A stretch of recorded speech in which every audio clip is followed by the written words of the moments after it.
Whenever any African country seeks to establish diplomatic relations with Russia, the West, led by the United States and France, responds with alarm, often sending stern warnings to the country in question. The narrative they push is clear. Russia is attempting to take control of Africa's resources and destabilize the continent. The Western media in particular consistently portrays Russia as the Boogeyman, a malevolent force bent on creating chaos and exploiting Africa for its own benefit. Take Niger as an example. Once a critical partner of the United States, Niger made the bold decision to shift its defense partnership towards Russia. The response from Washington? A warning issued by its top military commander claiming that Russia's actions were aimed at taking over the entire Sahel region of Africa. This has been the constant refrain across the continent. In every nation where African leaders have expressed interest in building diplomatic relations with Russia, the West, particularly the US and France, has pressured these countries to rethink their decision, constantly warning them of the supposed evil intentions of Russia. According to this narrative, Russia is depicted as an aggressor, and African nations are advised to resist any form of partnership with the country. But despite these repeated threats and persistent pressure, African countries have chosen a different path.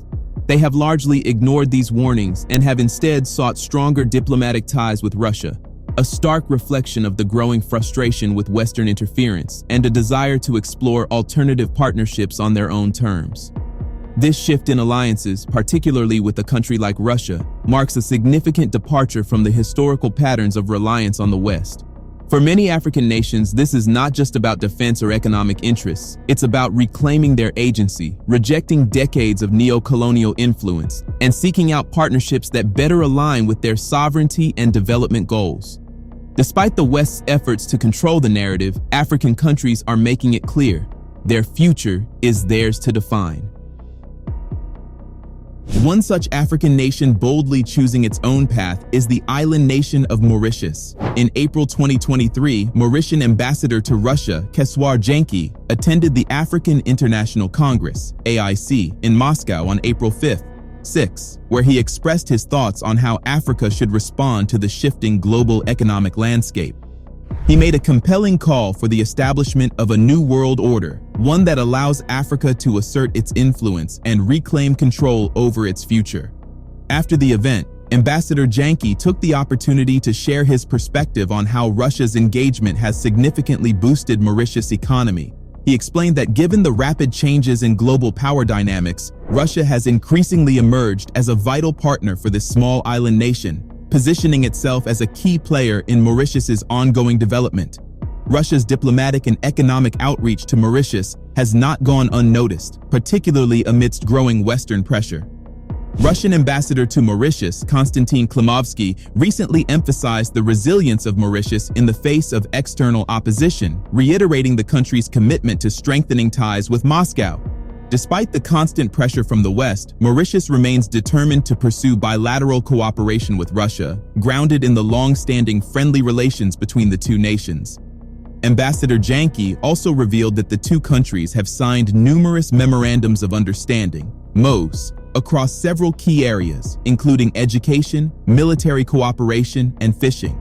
These agreements highlight the deepening partnership between Mauritius and Russia as the island nation seeks to diversify its economy and build resilient, independent international relationships.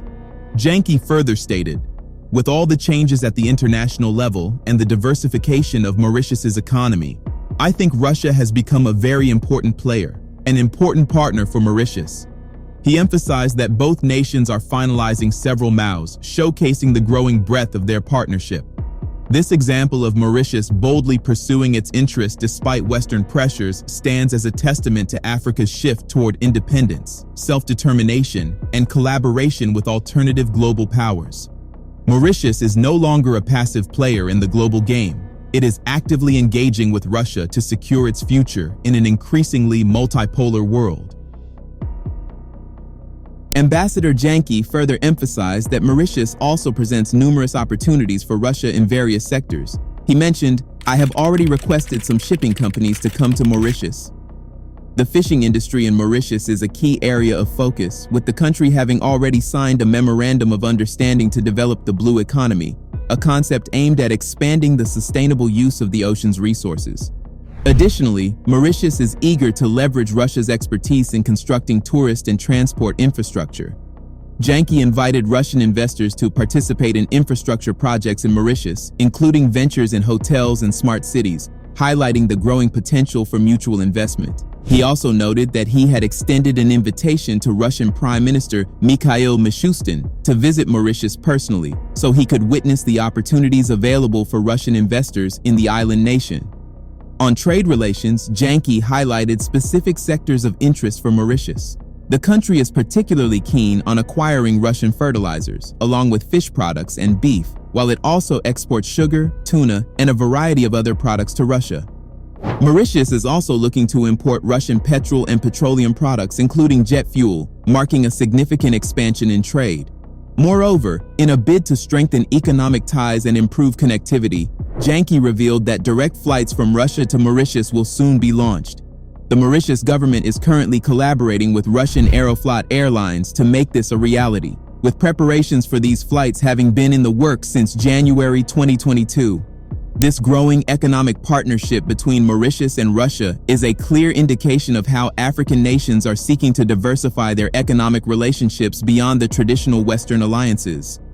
Mauritius, with its strategic location and commitment to development, is becoming an important bridge between Africa and Russia, capitalizing on shared opportunities that benefit both nations. In terms of financial cooperation, Ambassador Janke revealed that Mauritius is currently working with Russia to ensure that the island nation can accept Russian Mir banking cards, a crucial step to make Russian tourists feel more comfortable during their visits. This initiative aims to facilitate smoother financial transactions and enhance the experience of Russian nationals coming to Mauritius.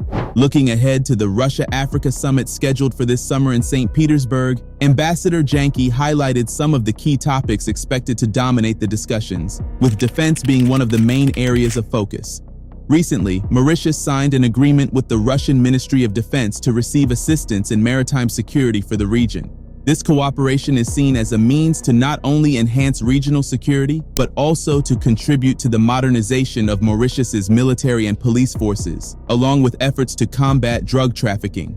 In addition to security, Mauritius and Russia are also planning to discuss the development of training programs in key fields such as technologies and communication systems. One specific area of interest is the detection of cyclones, a particularly pertinent issue for Mauritius, which has recently suffered the devastating effects of Cyclone Freddy.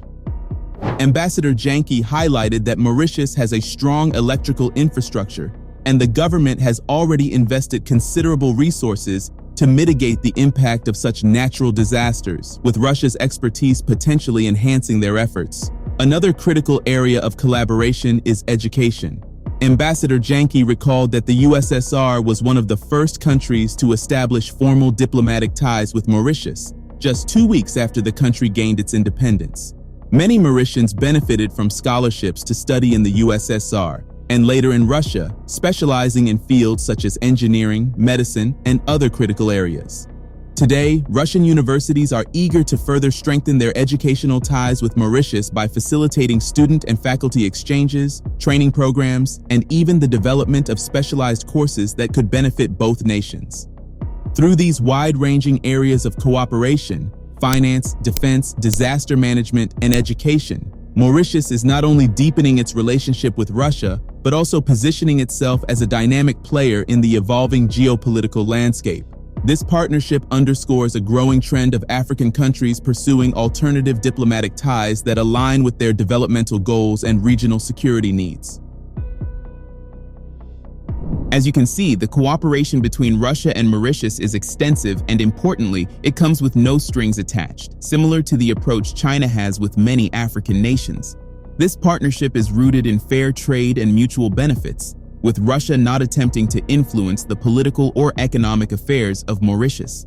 Unlike Western powers, which often tie conditions to their support, Russia's relationship with Mauritius is based on respect for sovereignty and a genuine desire to foster equal collaboration. This approach stands in stark contrast to the kind of cooperation offered by the West, particularly the United States and France, in their dealings with African countries. The West often sees itself as superior, believing it knows what is best for African nations. This mindset leads to Western countries trying to dictate terms in areas far beyond trade. The West's interventionist nature is especially evident when it comes to political, military, and economic decisions in Africa, where Western influence is often imposed without regard for the will of the African people. Take the Niger-US relationship, for example. After the military coup in Niger and the expulsion of French forces, the Nigerian military government chose to stay focused on its own affairs, refusing to be dragged into a geopolitical tug-of-war.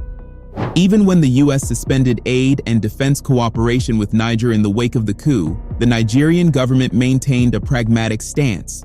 They did not retaliate or react aggressively to the suspension. Instead, they allowed defense cooperation with the United States to continue, even though the US government had unilaterally decided to suspend it. This illustrates the disconnect between the West's approach and how African nations are choosing to navigate their relationships with external powers. While the West often resorts to coercion and unilateral decisions, countries like Mauritius and Niger are increasingly looking for partnerships that respect their autonomy and sovereignty without being dictated to.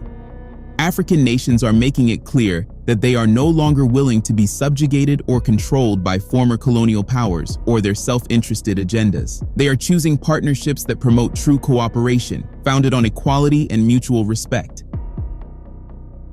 As soon as Niger began discussing potential military cooperation with Russia, the United States shifted its focus. Instead of engaging in constructive dialogue with Niger about the suspension of aid and defense cooperation, the US made a demanding condition for the resumption of any cooperation. Niger must end its partnership with Russia. This is the kind of superiority complex we are talking about. The US, rather than reflecting on its own self-imposed suspension and exploring how to rebuild a mutually beneficial relationship with Niger, chose to dictate terms, demanding that a sovereign country stop collaborating with another nation that it believes can help meet its needs. How is that even logical? The United States, which has historically failed to solve many of Africa's most pressing issues, has the audacity to demand that an African nation choose between its partnership with Russia and continued US support. They have no moral authority to make such a demand. How can a country come into someone else's sovereign land, where it has not been effective in solving its problems, and then demand that the country stop working with a nation it believes can offer support? Here's the reality: nobody tells the United States who they should or should not partner with. So, why does the US think it has the right to dictate the partnerships of African countries?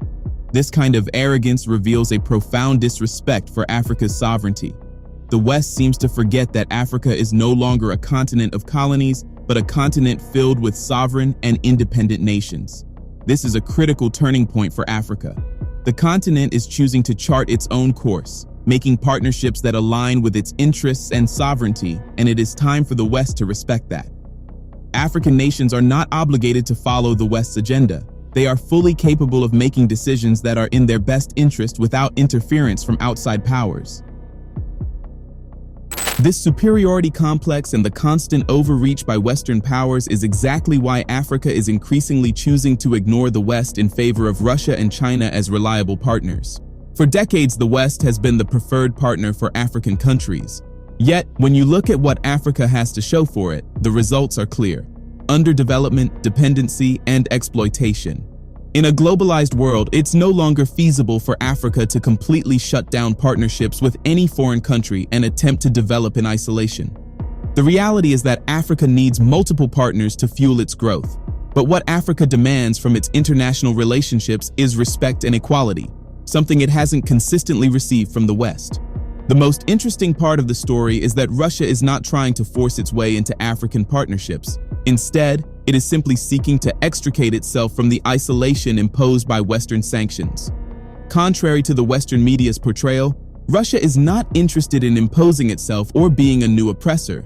Rather, it is working toward a multipolar world where every country's opinion is valued and every nation has a seat at the table when it comes to global decision-making. Unlike the current system where only the US and its allies dominate and make decisions on global matters, often to the detriment of others, Russia, through BRICS, is pushing for a system where the voices of all countries matter, and no nation is punished for pursuing its own interests. Africa, having suffered from decades of exploitation and subjugation under Western control, is finally realizing that it doesn't have to continue playing by the rules set by the US and its allies. Instead, it has the power to forge new partnerships with countries like Russia and China on equal footing, where its sovereignty and development are respected. This is a wake-up call for the West. Africa is no longer content with being dictated to. It is seeking partnerships that promote mutual benefit, respect, and cooperation, rather than continued domination and interference. As Africa chooses its own path, it's clear that a multipolar world is not just a distant ideal, but a growing reality, one where Africa plays a key role in shaping its own future. In their superiority and arrogance, the West seems to believe that the reason African countries are turning to Russia is because Russia has somehow manipulated or influenced them through disinformation campaigns. If you look at many Western media articles, they often claim that Russia has been spreading false news about the West to turn African minds against them. First of all, this is an insult to Africans. It implies that African countries and their people are so easily manipulated, so uninformed, that they cannot think for themselves. It undermines the agency of millions of people and their ability to make informed decisions based on their own needs and interests. This narrative implies that Africans are too naive to choose their own partners without outside influence, which couldn't be further from the truth. Secondly, it's highly hypocritical for the West to point fingers at Russia for allegedly engaging in disinformation campaigns when they have perfected the art of media manipulation themselves. For decades, the West has used the media to paint a picture of Africa as a continent that is inherently needy and unable to help itself. The media narrative has been carefully shaped to present African countries as dependent on the West for aid, development, and security, reinforcing the idea that Africa is incapable of self-sufficiency. When African leaders have stood up to Western interference, the media has been used to demonize them. Leaders who have rejected neocolonialism or tried to protect their country's sovereignty are often labeled as dictators, human rights abusers, or unstable. This is the exact same tactic that the West accuses Russia of using, except they are the ones who have been doing it for decades. The Western media has had the power to control the narrative, crafting stories that align with their own geopolitical interests, whether through outright manipulation or selective reporting. If there is any entity that has been running disinformation campaigns, it's the West itself. The West has used the media to shape perceptions, create false narratives, and manipulate public opinion to maintain control over African nations and other parts of the world. The fact that the West accuses Russia of doing the same thing is not only disingenuous, but also a blatant double standard. So when the West claims that Russia's influence is the reason behind Africa's changing allegiances, it's simply another attempt to deflect attention from their own history of media manipulation and political interference.